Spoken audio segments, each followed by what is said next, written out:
The Adventure of the Empty House. It was in the spring of the year 1894 that all London was interested and the fashionable world dismayed by the murder of the Honourable Ronald Adair, under the most unusual and inexplicable circumstances. The public has already learned the particulars of crime which came out in the police investigation, but a good deal was pressed upon that occasion, since the case for the prosecution was so overwhelmingly strong that it was not necessary to bring forward all the facts. Only now, at the end of nearly 10 years, am I allowed to supply those missing links which make up the whole of that remarkable chain. The crime was of interest in itself, but that interest was nothing to me compared to the inconceivable sequel which afforded me the greatest shock and surprise of any event in my adventurous life. Even now, after this long interval, I find myself thrilling as I think of it, and feeling once more that sudden flood of joy, amazement, and incredulity which utterly submerged my mind.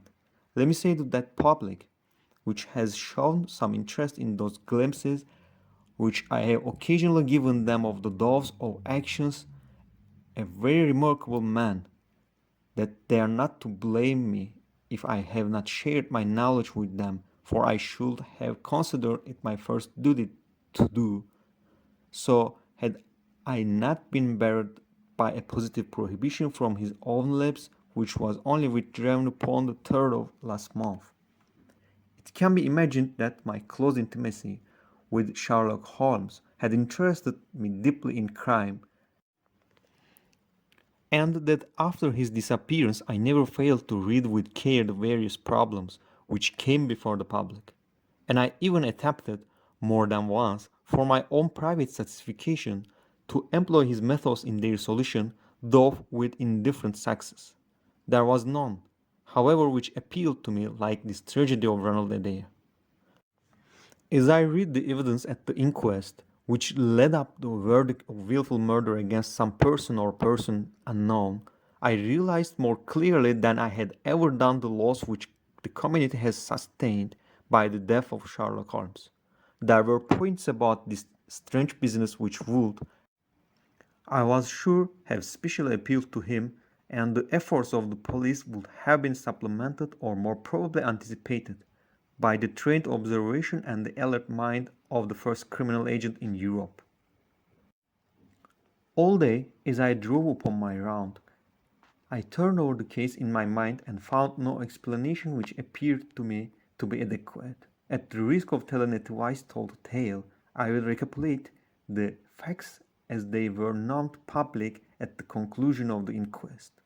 The Honourable Ronald Adair was the second son of the Earl Maynooth, at that time the governor of one of the Australian colonies. Adair's mother had returned from Australia to undergo the operation for cataract, and she, her son Ranald, and her daughter Hilda were living together at 427 Park Lane. The youth moved in the best society, had, so far as was known, no enemies and no particular vices. He had been engaged to Miss Edith Woolley of Carstairs, but the engagement had been broken off by mutual consent some months before, and there was no sign that it had left any profound feeling behind it. For the rest the man's life moved in a narrow and conventional circle, for his habits were quiet and his nature unemotional. Yet it was upon the easy-going young aristocrat that death came, in most strange and unexpected form, between the hours of 10 to 11:20 on the night of March 30, 1894. Ronald Adair was fond of cards, playing continually, but never for such stakes as would hurt him. He was a member of the Baldwin, the Cavendish, and the Bagatelle card clubs. It was shown that after dinner on the day of his death, he had played a rubber of whist at the latter club. He had also played there in the afternoon. The evidence of those who played with him, the Murray, Sir John Hardy, and Colonel Moran, showed that the game was whist, and that there was a fairly equal fall of the cards. Adair might have lost £5, but not more. His fortune was a considerable one, and Such a loss couldn't in any way affect him. He had played nearly every day at one club or other, but he was a cautious player and usually rose a winner. It came out in evidence that in partnership with Colonel Moran, he had actually won as much as £420 in a sitting some weeks before from Godfrey Miller and Lord Balmoral. So much for his recent story as it came out at the inquest. On the evening of the crime he returned from the club exactly at 10. His mother and sister were out spending the evening with a relation. The servant deposed that she heard him enter the front room on the second floor, generally used as his sitting room. She had lit a fire there, and as it smoked she had opened the window. No sound was heard from the room until 11:20, the hour of the return Lady Maynooth and her daughter. Desiring to say good night, she attempted to enter her son's room. The door was locked on the inside, and no answer could be got to their cries and knocking. Help was obtained, and the door forced. The unfortunate young man was found lying near the table. His head had been horribly mutilated by an expanding revolver bullet, but no weapon of any sort was to be found in the room. On the table lay two banknotes for £10 each and £17 10 in silver and gold. The money arranged in little piles of varying amount.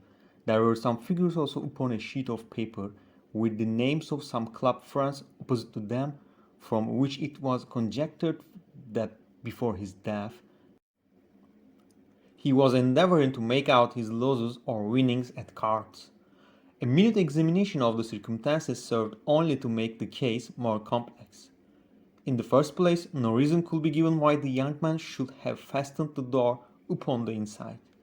There was the possibility that the murderer had done this, and had afterwards escaped by the window. The drop was at least 20 feet, however, and a bed of crosses in full bloom lay beneath. Neither the flowers nor the earth showed any sign of having been disturbed, nor were there any marks upon the narrow strip of grass which separated the house from the road. Apparently, therefore, it was the young man himself who had fastened the door. But how did he come by his death? No one had climbed up to the window without leaving traces. Suppose a man had fired through the window, he would indeed be a remarkable shot who could with a revolver inflict so deadly a wound. Again, Park Lane is a frequented thoroughfare. There is a cab stand within 100 yards of the house. No one had heard a shot, and yet there was the dead man and there were the revolver bullet, which had mushroomed out as soft-nosed bullets will, and so inflicted a wound which must have caused instantaneous death. Such were the circumstances of the Park Lane mystery, which were further complicated by entire absence of motive, since, as I have said, young Adair was not known to have any enemy, and no attempt had been made to remove the money or valuables in the room. All day I turned these facts over my mind, endeavoring to hit upon some theory which could reconcile them all, and to find that line of least resistance which my poor friend had declared to be starting point of every investigation. I confess that I made little progress. In the evening I strolled across the park and found myself about 6 o'clock at the Oxford Street end of Park Lane. A group of loafers upon the pavements, all starting up at a particular window, directed me to the house which I had come to see. A tall, thin man, with colored glasses, whom I strongly suspected of being a plain-clothes detective, was pointing out some theory of his own, while the others crowded round to listen to what he said. I got as near him as I could, but his observations seemed to me to be absurd, so I withdrew again in some disgust. As I did so, I struck against an elderly deformed man who had been behind me, and I knocked down several books which he was carrying. I remember that as I picked them up, I observed the title of one of them, The Origin of the Tree Worship, and it struck me that the fellow must be some poor bibliophile, who either as a trade or as a hobby was a collector of obscure volumes. I endeavored to apologize for the accident, but it was evident that these books, which I had so unfortunately maltreated, were very precious objects in the eyes of their owner. With a snarl of contempt, he turned upon his heel, and I saw his curved back and white-side whiskers disappear among the throng. My observations of No. 427 Park Lane did little to clear up the problem in which I was interested. The house was separated from the street by a low wall and railing, the whole not more than 5 feet high. It was perfectly easy, therefore, for anyone to get into the garden, but the window was entirely inaccessible, since there was no water pipe or anything which could help the most active man to climb it. More puzzled than ever, I retraced my steps to Kensington. I had not been in my study 5 minutes when the maid entered to say that a person desired to see me. To my astonishment, it was none other than my strange old book collector, his sharp, wizened face peering out from a frame of white hair, and his precious volumes, a dozen of them at least, wedged under his right arm. "You are surprised to see me, sir," said he, in a strange croaking voice. I acknowledged that I was. "Well, I have a conscience, sir, and when I chanced to see you go into this house, as I came hobbling after you, I thought to myself, I will just step in the see that kind gentleman and tell him that if I was a bit gruff in my manner there was not any harm meant, and that I am much obliged to him for picking up my books." "You makes too much of a trifle," said I. "May I ask how you knew who I was?" "Well, sir, if it is not too great a liberty, I am a neighbor of yours, for you will find my little bookshop at the corner of Church Street, and very happy to see you, I'm sure. Maybe you collect yourself, sir. Here is British Birds, and Cauchulus, and the Holy War, a bargain every one of them. With 5 volumes, you could just fill that gap on that second shelf. It looks untidy, doesn't it, sir?" I moved my head to look at the cabinet behind me. When I turned again, Sherlock Holmes was standing smiling at me across my study table. I rose to my feet, stared at him for some seconds in utter amazement, and then it appears that I must have fainted for the first and the last time in my life. Certainly a grey mist swirled before my eyes, and when it cleared I found my collar ends undone and the tingling aftertaste of brandy upon my lips. Holmes was bending over my chair, his flask in his hand. "My dear Watson," said the well-remembered voice, "I owe you 1,000 apologies. I had no idea that you would be so affected." I gripped him by the arms. "Holmes," I cried, "is it really you? Can it indeed be that you are alive? Is it possible that you succeed in climbing out that awful abyss?" "Wait a moment," said he. "Are you sure that you are really fit to discuss things? I have given you a serious shock by my unnecessarily dramatic reappearance." "I'm all right, but indeed, Holmes, I can hardly believe my eyes. Good heavens! To think that you old man, should be standing in my study." Again I gripped him by the sleeve and felt the thin, sinewy arm beneath it. "Well, you are not a sprite anyhow," said I. "My dear chap, I'm overjoyed to see you. Sit down and tell me how you came alive out of that dreadful chasm." He sat opposite to me and lit a cigarette in his old, nonchalant manner. He was dressed in seedy frockcoat of the book merchant, but the rest of that individual lay in a pile of white hair and old books upon the table. Holmes looked even thinner and keener than of old, but there was a dead white tinge in his aquiline face which told me that his life recently had not been a healthy one. "I'm glad to stretch myself, Watson," said he.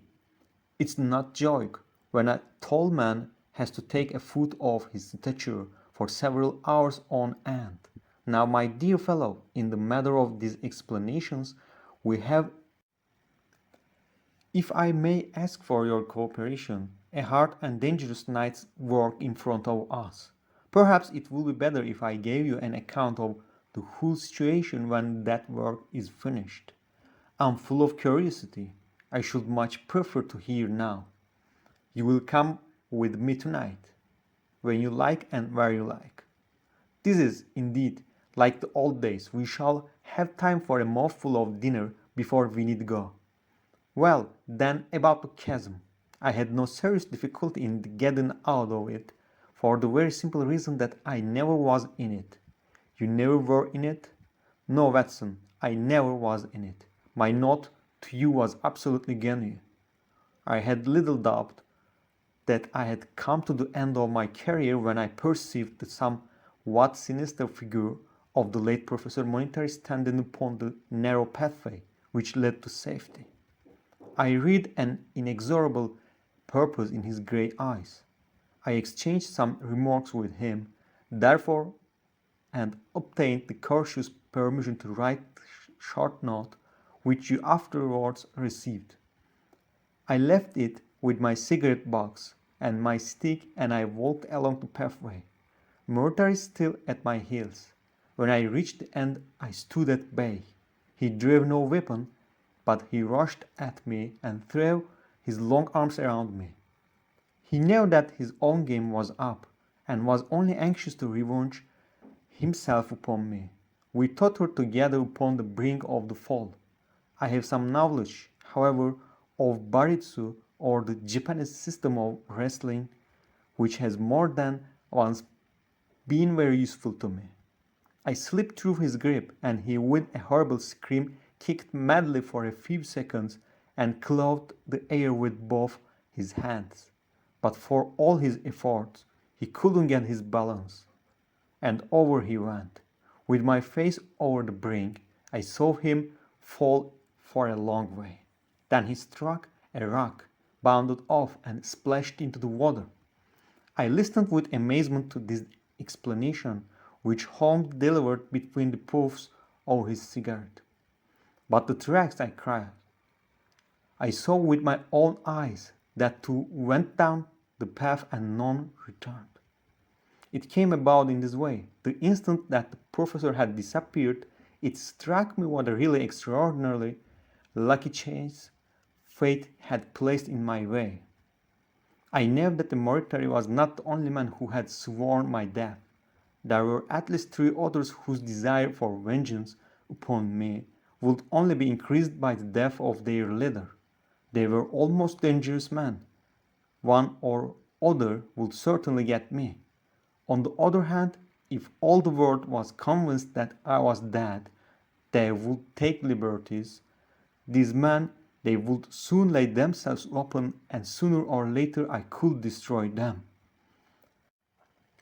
Then it would be time for me to announce that I was still in the land of the living. So rapidly does the brain act that I believe I had laughed this all out before Professor Murray had reached the bottom of the Rainback Fall. I stood up and examined the rocky wall behind me. In your picturesque account of the matter, which I read with great interest some months later, you assert that the wall was sheer. That was not literally true. A few small footholds present themselves, and there was some indication of a ledge. The cliff is so high that to climb it was an obvious possibility, and it was equally impossible to make my way along the wet path without leaving some tracks. I might, it's true, have reserved my boots, as I have done on similar occasions, but the sight of 3 sets of tracks in one direction would certainly have suggested a deception. On the whole, then, it was best that I should risk the climb. It was not a pleasant business, Watson. The fall roared beneath me. I'm not a fanciful person, but I give you my word that I seemed to hear Murtry's voice screaming at me out of the abyss. A mistake would have been fatal more than once, as tufts of grass came out in my hand or my foot slipped into the wet notches of the rock. I thought that I was gone, but I struggled upward, and at last I reached a ledge several feet deep and covered with soft green moss, where I could lie unseen in the most perfect comfort. There I was stretched when you, my dear Watson, and all your following were investigated in the most sympathetic and inefficient manner the circumstances of my death. At last, when you had all formed your inevitable and totally erroneous conclusions, you departed for the hotel, and I was left alone. I had imagined that I had reached the end of my adventures, but a very unexpected occurrence showed me that there were surprises still in store for me. A huge rock, falling from above, boomed past me, struck the path, and bounded over into the chasm.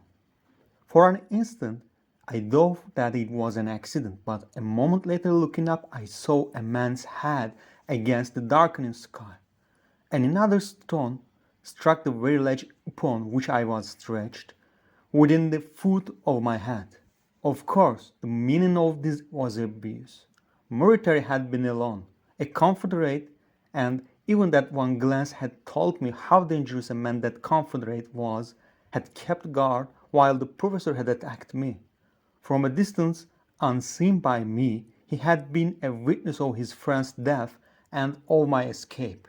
He had waited, and then making his way round to the top of the cliff, he had endeavored to succeed where his comrade had failed. I didn't take long to think about it, Watson. Again I saw that grim face look over the cliff, and I knew that it was the persecutor of another stone. I scrambled down onto the path. I don't think I could have done it in cold blood. It was 100 times more difficult than getting up, but I had no time to think of the danger, for another stone sank past me as hung by my hands from the edge of the ledge. Half on down I slipped, but by the blessing of God I landed torn and bleeding upon the path. I took to my heels, did 10 miles over the mountains in the darkness, and a week later I found myself in Florence, with the certainty that no one in the world knew what had become of me. I had only one confidant, my brother Mycroft. I owe you many apologies, my dear Watson, but it was all important that it should be thus. I was that, and it is quite certain that you would not have written so convincing an account of my unhappy aunt had you not yourself thought that it was true. Several times during the last 3 years I have taken up my pen to write to you, but always I feared lest your affectionate regard for me should tempt to you some indiscretion which would betray my secret. For that reason I turned away from you this evening when you upset my books, for I was in danger at the time, and any show of surprise and emotion upon your part might have drawn attention to my identity and led to the most deplorable and irreparable results. As to Mycroft, I had to confide in him in order to obtain the money which I needed. The course of events in London didn't run so well as I had hoped, for the trio of the military gang left 2 of its most dangerous members, my almost vindictive enemies, at liberty. I traveled for 2 years in Tibet, therefore to amuse myself by visiting Lhasa and spending some days with the head Lama. You might have read of the remarkable exploration of the Norwegian named Sigerson, but I am sure that it never occurred to you that you were receiving news of your friend. I then passed through Persia, looked at in Mecca, and paid a short but interesting visit to Khalifa at the Hortum, the result of which I have communicated to the Foreign Office. Returning to France, I spent some months in a research into the coal tar derivatives, which I conducted in a laboratory at Montpellier, in the south of France. Having concluded this to my satisfaction and learning that only one of my enemies was now left in London, I was about to return my moments and were hastened by the news of this very remarkable Park Lane mystery, which not appealed to me by its own merits, but which seemed to offer some most peculiar personal opportunities. I came over at once to London, called in my own person at Baker Street, threw Mr. Hudson into violent hysteric, and found that Mycroft had preserved my room and my papers exactly as they had always been. So it was, my dear Watson, that at 2 o'clock today I found myself in my old armchair in my old room, only wishing that I could have seen my old friend Watson in the other chair which he has so often adorned. Such was the remarkable narrative to which I listened on that April evening, a narrative which would have been utterly incredible to me had it not been confirmed by the actual sight of the tall, spare figure and the keen, eager face, which I had never doubted to see again. In some manner he had learned of my own sad bereavement, and his sympathy was shown in his manner rather than in his words. "Work is the best antidote to sorrow, my dear Watson," said he, "and I have a piece of work for us both tonight, which, if we can bring it to successful conclusion, will in itself justify a man's life on his planet." In vain I begged him to tell me more. "You will hear and see enough before morning," he answered. "We have 3 years of the past to discuss. Let that suffice until 9:30, when we start upon the notable adventure of the empty house." It was indeed like old times when, at that hour, I found myself seated beside him in a hansom, my revolver in my pocket, and the thrill of adventure in my heart. Holmes was cold and stern and silent, as the gleam of the street lamps flashed upon the austere features. I saw that his brows were drawn down in thought and his thin lips compressed. I knew not what wild beast we were about to hunt down in the dark jungle of criminal London, but I was well assured from the bearing of this master huntsman that the adventure was a most grave one, while the sardonic smile which occasionally broke through his aesthetic gloom boded little good for the object of our quest.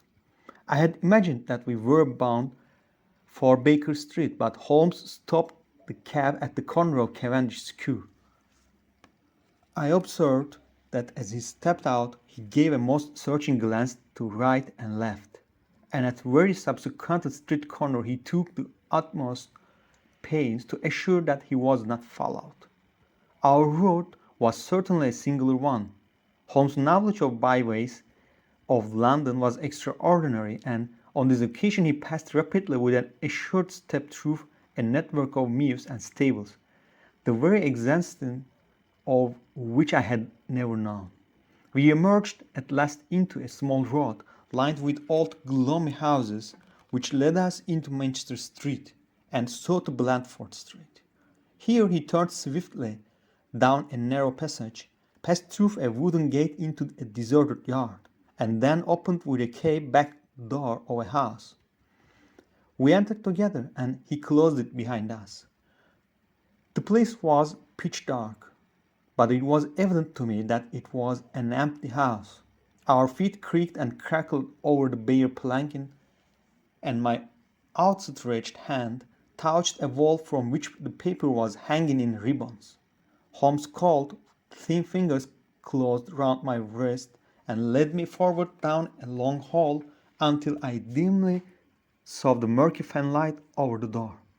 Here Holmes turned suddenly to the right, and we found ourselves in a large, square, empty room, heavily shadowed in the corners, but faintly lit in the center from the lights of the street beyond. There was no lamp near, and the window was thick with dust, so that we could only just discern each other's figures within. My companion put his hand upon my shoulder and his lips close to my ear. "Do you know where we are?" he whispered. "Surely that is Baker Street," I answered, staring through the dim window. "Exactly, we are in Camden House, which stands opposite to our own old quarters. But we are here, because it commands so excellent a view of that picturesque pile." Might I trouble you, my dear Watson, to draw a little nearer to the window, taking every precaution not to show yourself, and then to look up at our old rooms, the starting point of so many of your little fairy tales. We will see if my 3 years of absence have entirely taken away my power to surprise you. I crept forward and looked across at the familiar window. As my eyes fell upon it, I gave a gasp and a cry of amazement. The blind was down, and a strong light was burning in the room. The shadow of a man who was seated in a chair within was thrown in hard, black outline upon the luminous screen of the window. There was no mistaking the poise of the head, the squareness of the shoulders, the sharpness of the features. The face was turned half round, and the effect was that one of those black silhouettes which our grandparents loved to frame. It was perfect reproduction of Holmes. So amazed was I that I reached out of my hand to make sure that the man himself was standing beside me. He was quivering with slight laughter. "Well," said he. "Good heavens," I cried, "it's marvellous. I trust that age doth not wither nor custom steal my infinite variety," said he. I recognized in his voice the joy and pride which the artist takes in his own creation. "It really is rather like me, is it not? I should be prepared to swear that it was you. The credit of the execution is due to Monsieur Oscar Menier of Grenoble, who spent some days in doing the moulding. It is a bust in wax. The rest I arranged myself during my visit to Baker Street this afternoon. But why? Because, my dear Watson, I had the strongest possible reason for wishing certain people to think that I was there when I was really elsewhere. And you thought the rooms were watched. I knew that they were watched. By whom? By my old enemies, Watson. By the charming society whose leaders lies in the Regenbach Fold. You must remember that they know, and only they know, that I was alive. Sooner or later they believed that I should come back to my rooms. They watched them continuously. And this morning they saw me arrive. How do you know? Because I recognized their sentinel when I glanced out of my window. He is a harmless enough fellow, Parker by name, a garroter by trade, and a remarkable performer upon the jazz harp. I cared nothing for him, but I cared a great deal for the much more formidable person who was behind him. The bosom friend of Mauritary, the man who dropped the rocks over the cliff. The most cunning and dangerous criminal in London. That's the man who is after me tonight, Watson. And that's the man who is quite unaware that we are after him. My friend's plans were gradually revealing themselves. From this convenient retreat, the watchers were being watched and the trackers tracked. That angular shadow up yonder was the bait, and we were the hunters. In silence, we stood together in the darkness and watched the hurrying figures who passed and repassed in front of us. Holmes was silent and motionless, but I could tell that he was keenly alert and that his eyes were fixed intently upon the stream of passers-by. It was a bleak and boisterous night, and the wind whistled shrilly down the long street. Many people were moving to and from, most of them muffled in their coats and cravats. Once or twice it seemed to me that I had seen the same figure before, and I especially noticed the two men who appeared to be sheltering themselves from the wind in the doorway of a house some distance up the street. I tried to draw my companion's attention to them, but he gave a little ejaculation of impatience and continued to stare into the street. More than once he fidgeted with his feet and tapped rapidly with his fingers upon the wall. It was evident to me that he was becoming uneasy, and that his plans were not working out altogether as he had hoped. At last, as midnight approached, the street gradually cleared. He paced up and down the room in a controllable agitation. I was about to make some remark to him, when I raised my eyes to the light of the window and again experienced almost as great a surprise as before. I clutched Holmes' arm and pointed upward. "The shadow has moved," I cried. It was indeed no longer the profile, but the back, which was turned towards us. 3 years had certainly not smoothed the asperities of his temper or his impatience with a less active intelligence than his own. "Of course it has moved," said he. "Am I such a farcical bungler, Watson, that I should erect an obvious dummy and expect that some of the sharpest men in Europe will be deceived by it? We have been in this room 2 hours, and Mr. Hudson made some change in that figure 8 times, or once in every quarter of an hour. She works it from the front, so that her shadow may never be seen. Ah," he drew in his breath with a shrill, excited intake. In the dim light I saw his head thrown forward, his whole attitude rigid with attention. Outside the street was absolutely deserted. Those 2 men might still be crouching in the doorway, but I couldn't longer see them. All was still and dark, save only that brilliant yellow screen in front of us, with a black figure outlined upon its center. Again in the other silence, I heard that thin, sibilant note which spoke of intense suppressed excitement. An instant later, he pulled me back into the blackest corner of the room, and I felt his warning hand upon my lips. The fingers which clutched me were quivering. Never had I known my friend more moved, and yet the dark street still stretched lonely and motionless before us. But suddenly I was aware of that which his keener senses had already distinguished.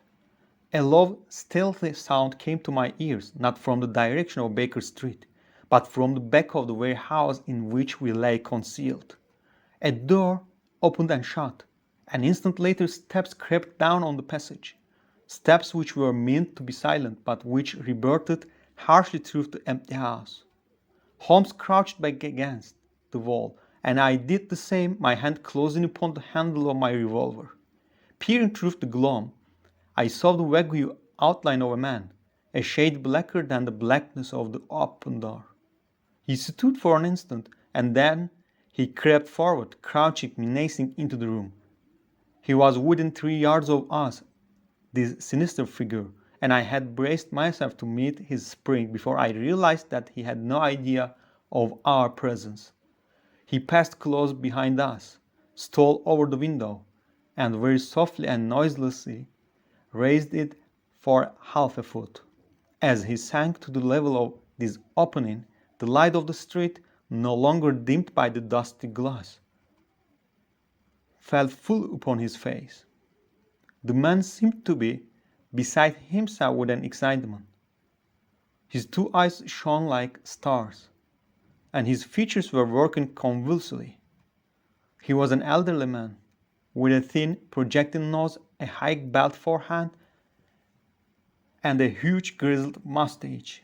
An opera hat was pushed to the back of his head, and evening dress shirt front gleamed out through his open overcoat. His face was gaunt and swarthy, scored with deep, savage lines. In his hand he carried what appeared to be a stick, but as he laid it down upon the floor it gave a metallic clank.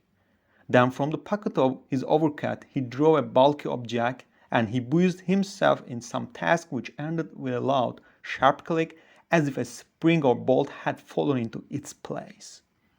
Still kneeling upon the floor, he bent forward and threw all his weight and strength upon some lever, with the result that there came a long, hurling, grinding noise, ending once more in a powerful click.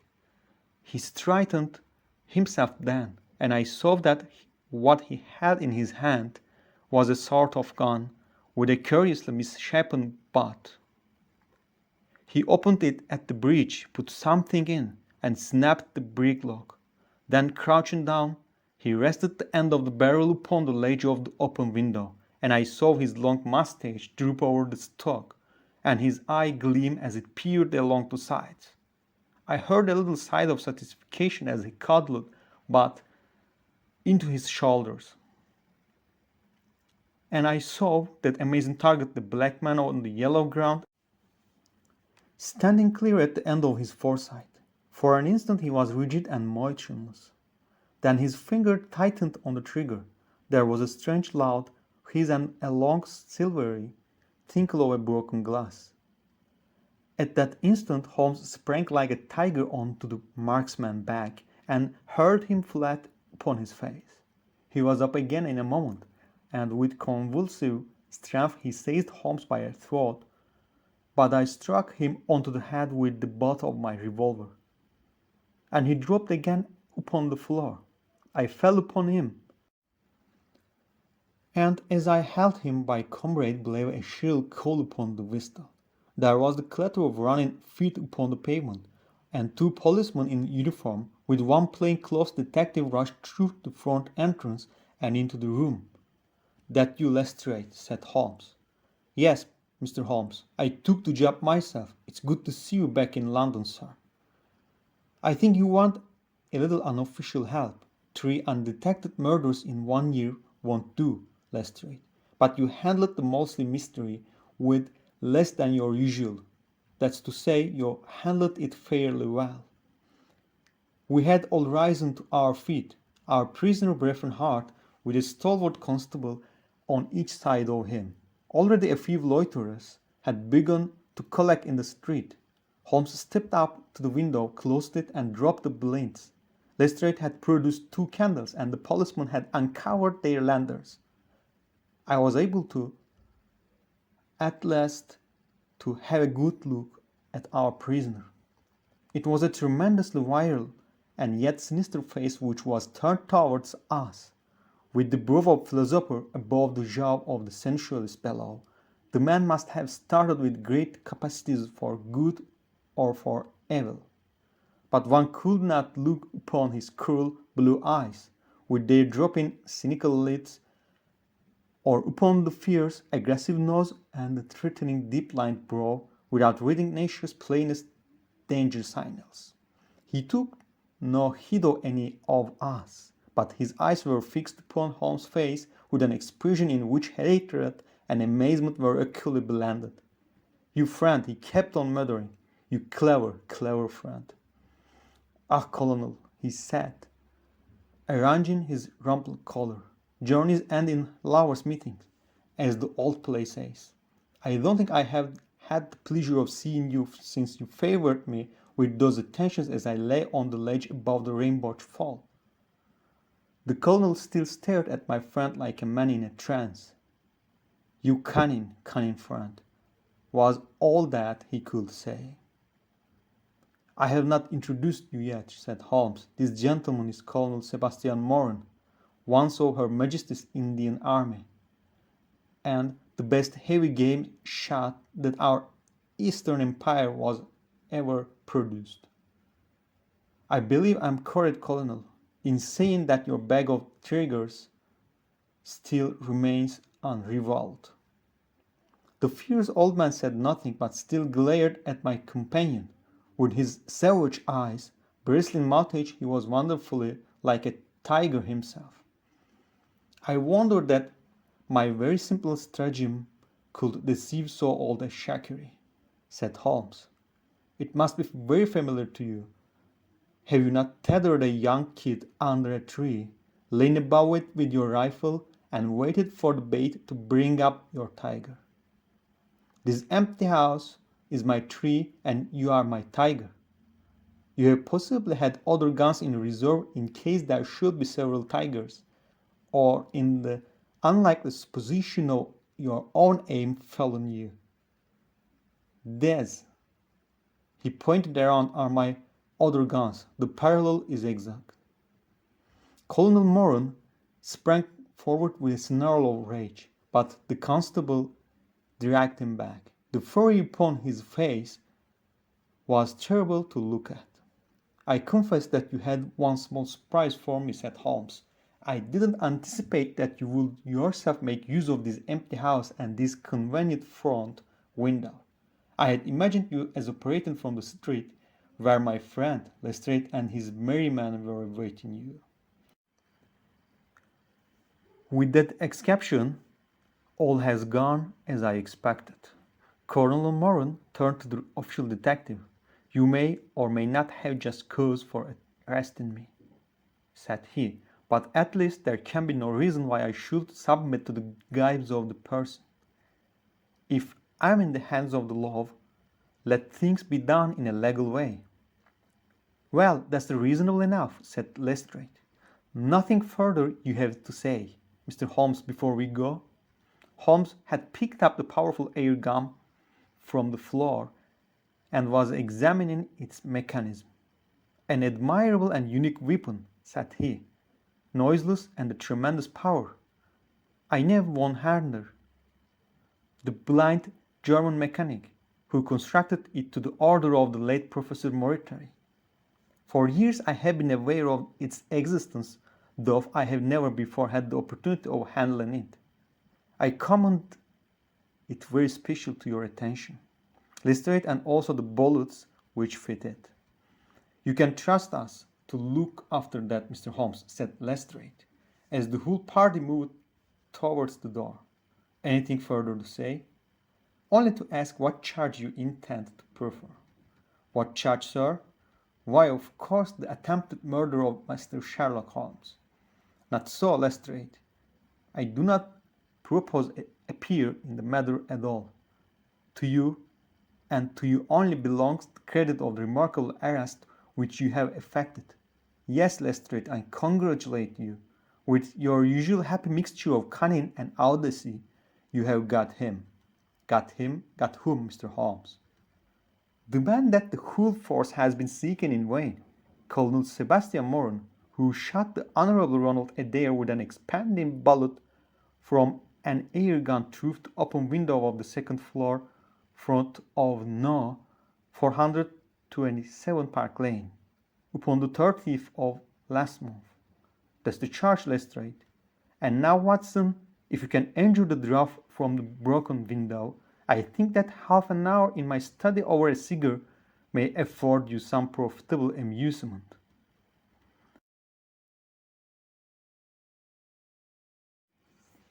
Our old chambers had been left unchanged through the supervision of Mycroft Holmes and the immediate care of Mr. Hudson. As I entered, I saw, it's true, an unwonted tidiness, but the old landmarks were all in their place. There were the chemical corner at the acid-stained, deal-topped table. There upon a shelf was the row of formidable scrap books and books of reference which many of our fellow citizens would have been so glad to burn. The diagrams, the violin case, and the pipe crack, even the Persian slipper which contained the tobacco, all met my eyes as I glanced round me. There were two occupants of the room, one Mr. Hudson, who beamed upon us both as we entered, the other the strange dummy which had played so important a part in the evening's adventures. It was a wax-colored model of my friend, so admirably done that it was a perfect facsimile. It stood on a small pedestal table with an old dressing-gown of Holmes so draped round it that the illusion from street was absolutely perfect. I hope you observed all precautions, Mr. Hudson, said Holmes. I went to it on my knees, sir, just as you told me. Excellent, you carried the thing out very well. Did you observe where the bullet went? Yes, sir, I'm afraid it had spoiled your beautiful boast, for it passed right through the head and flattened itself on the wall. I picked it up from the carpet. Here it is. Holmes held it out to me. A soft revolver bullet, as you perceive, Watson. There is genius in that, for who would expect to find such a thing fired from an air gun? All right, Mr. Hudson. I'm much obliged for your assistance. And now, Watson, let me see in your old seat once more, for there are several points which I should like to discuss with you. He had thrown off the seedy frock coat, and now he was the Holmes of old in the mouse-colored dressing-gown which he took from effigy. The old Shakir's nerves have not lost their steadiness, nor his eyes their keenness. said he, with a laugh as he inspected the shattered forehead over his bust. Plump in the middle of the back of the head and smack through the brain. He was the best shot in India, and I expect that there are few better in London. Have you heard the name? No, I have not. Well, such is fame. But then, if I remember right, you had not heard the name of Professor James Murray, who had one of the great brains of the century. Just give me down my index of biographies from the shelf. He turned over the page lazily, leaning back in his chair and blowing great clouds from his cigar. My collection of me is a fine one, said he. Murray himself is enough to make any leather illustrator. And here is the Morgan the prisoner. My collection of M is a fine one, said he. Murray himself is enough to make any leather illustrious. And here is Morgan the poisoner, and Meredith of abominable memory, and Matthews who knocked out my left canyon in the waiting room at Charing Cross. And finally here is our friend of tonight. He handed over the book, and I read. Moran Sebastian, Colonel, unemployed, formerly 1st Bangalore Pioneers, born London, 1840, son of the 3rd August Moran C.B. once British Minister to Persia. Educated at Eton and Oxford, served in Shuwaki campaign, Afghan campaign, Karisab dispatches, Sherpur and Kabul. Author of Heavy Game of Western Himalayas, 1881, 3 Months in the Jungle, 1884. Address conducts street clubs, the Anglo-Indian, the Tankerville, and the Bagatelle Card Club. On the margin was written in Holmes' precise hand, the second most dangerous man in London. This is astonishing, said I, as I handed back the volume. The man's career is that one of honorable soldier. It's true, Holmes answered. Up to a certain point he did well. He was always a man of iron nerve, and the story is still told in India how we crawled down a drain after a wounded man-eating tiger. There are some trees, Watson, which grow to a certain height, and then suddenly develop some unsightly eccentricity. You will see it often in humans, and I have a theory that the individual represents in his development the whole procession of his ancestors, and that such a sudden turn to good or evil stands for some strong influence which came into the line of his pedigree. The person becomes, as it were, the epitome of the history of his family. It's surely rather fanciful. Well, I don't insist upon it. Whatever the cause, Colonel Meron began to go wrong.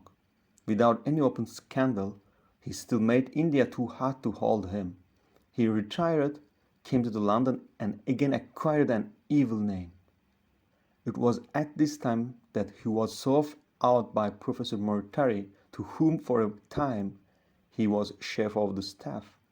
Murray supplied him liberally with money and used him only in 1 or 2 very high-class jobs which no ordinary criminal could have undertaken. You may have some recollection of the death of Mr. Stewart of Lauder in 1887. Not? Well, I'm sure Moran was at the bottom of it, but nothing could be proved. So clearly was the colonel concealed that, even when the Murray gang was broken up, we couldn't incriminate him. You remember at that date, when I called upon you in your rooms, how I put the shutters for fear of air guns. No doubt you thought me fanciful. I knew exactly what I was doing, for I knew of the existence of this remarkable gun, and I knew also that one of the best shots in the world would be behind it. When we were in Switzerland, he followed us with Murray, and it was undoubtedly he who gave me that evil 5 minutes on the Rangebank ledge. You may think that I read the papers with some attention during my sojourn in France, on the lookout for any chance of laying him by the heels. So long as he was free in London, my life would really not have been worth living. Night and day, the shadow would have been over me, and sooner or later his chance must have come. What could I do? I couldn't shoot him at sight or I should myself be in the dock. There was no use appealing to a magistrate. They cannot interfere on the strength of what would appear to them to be a wild suspicion. So I could do nothing, but I watched the criminal news, knowing that sooner or later I should get him. Then came the death of the Ronald Adair. My chance had come at last. Knowing what I did, was it not certain that Colonel Moran had done it? He had played cards with the lad. He had followed him from the club. He had shot him from the open window. There was not a doubt of it. The bullets alone are enough to put his head in the noose. I came over at once. I was seen by the sentinel who would, I knew, direct Colonel's attention to my presence. He could not fail to connect my sudden return with his crime and to be terribly alarmed. I was sure that he would make an attempt to get me out of the way at once, and would bring round his murderous weapon for that purpose. I left him an excellent mark in the window, and having warned the police that they might be needed.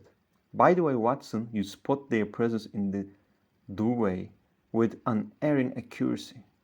I took up what seemed to be a judicious pause for observation, never dreaming that he would choose the same spot for his attack. Now, my dear Watson, does anything remain for me to explain? Yes, said I. You have not made it clear what was Colonel Moran's motive in murdering the Honourable Ronald Adair. Ah, my dear Watson, there we come into the realms of conjecture, where the most logical mind may be at fault.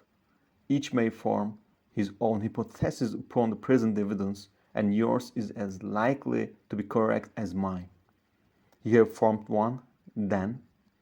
I think that it is not difficult to explain the facts. It came out in evidence that Colonel Moran and young Adair had, between them, won a considerable amount of money. Now, Moran undoubtedly played fool. Of that I have long been aware. I believe that on the day of the murder Adair had discovered that Moran was cheating. Very likely he had spoken to him privately, and had threatened to expose him unless he voluntarily resigned his membership of the club, and promised not to play cards again. It's unlikely that a young star like Adair would at once make a hideous scandal by exposing a well-known man so much older than himself. Probably he acted as I suggest. The exclusion from his clubs would mean ruin to Moran, who lived by his ill-gotten card gains. He therefore murdered again, who at the time was endeavoring to work out how much money he should himself return, since he couldn't profit by his partner's foul play. He locked the door, lest the ladies should surprise him and insist upon knowing what he was doing with these names and coins. Will it pass? I have no doubt that you have hit upon the truth. It will be verified or disproved at the trial. Meanwhile, come that may, Colonel Moran will trouble us no more. The famous air gun of Von Herder will embellish the Scotland Yard Museum, and once again Mr. Sherlock Holmes is free to devote his life to examining those interesting little problems which the complex life of London so plentifully presents. Thank you so much everyone for listening to my video.